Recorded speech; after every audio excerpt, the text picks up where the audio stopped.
Writer's block. The condition of being unable to think of what to write or how to proceed with writing. If you can imagine a giant no entry sign in the middle of your brain weighing down your every thought, then you're close to the experience that is writer's block. Here are some tips that might help you overcome it. Let me know what kind of tips have worked for you in conquering writer's block in the comments below. Tip number 1, relax. Often writer's block strikes when we are stressed or burnt out. Maybe you have to write to a deadline or there's an expectation to produce, but any tension you're feeling right now likely isn't helping.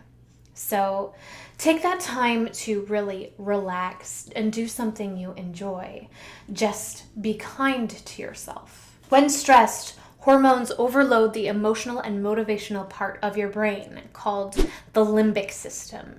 This can then disconnect you from the cerebral cortex, which is the part of your brain responsible for concentration and language. Instead of trying to push through, let go of the need to have the perfect sentence, word, or idea. Mistakes will happen, but they're likely just to help you find what kind of writer you're going to be. Anne Lamott, who calls perfectionism the oppressor of writing, says in her book, Bird by Bird, what people somehow forget to mention when we were children was that we need to make messes in order to figure out who we are. Try to specifically write something bad. By changing your expectations, you're more likely to be creative. You're also more likely to be involved in divergent thinking, which helps generate ideas, as opposed to convergent thinking, which evaluates them. Tip number 2, remain open. Over time, everyone develops their own preferences and styles, which is good, but if you're too hung up on how things should be, you might be restricting yourself creatively. So try thinking about creating in new and different ways. If you write in rhyme typically, try free writing, for example. Go for a walk. So many writers, including Henry David Thoreau, talk about the importance of going for walks and the impact it has on your writing. Aim to be as open as possible on your walks. Set out without a purpose, see things with new eyes. Engage all of your senses. Even do this in your conversations. Put yourself in other people's shoes. Think about their perspectives. If you can aim to see things in a new light and in fresh eyes, you're able to access new and fresh ideas. Tip number 3, refresh.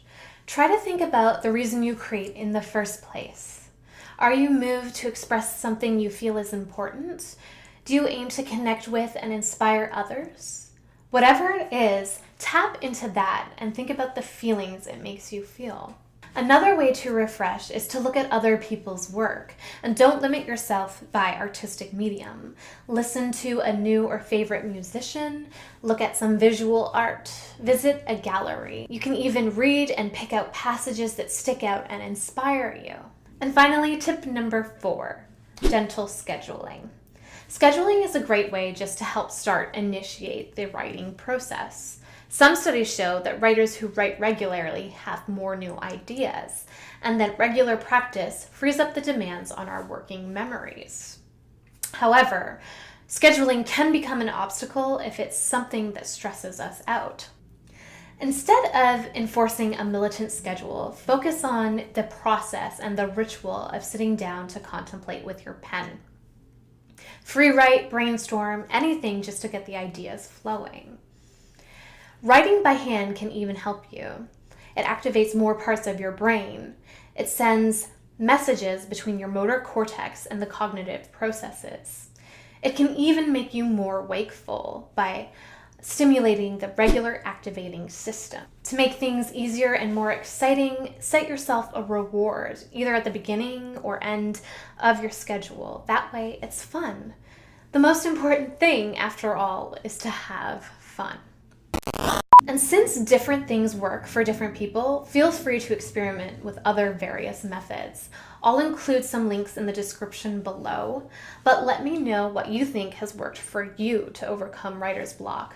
I'd love to keep this conversation going, so feel free to check out the comments below and see what other people are saying. My name's Sarah. If you want to check out more videos about creativity and artistic ideas, just subscribe.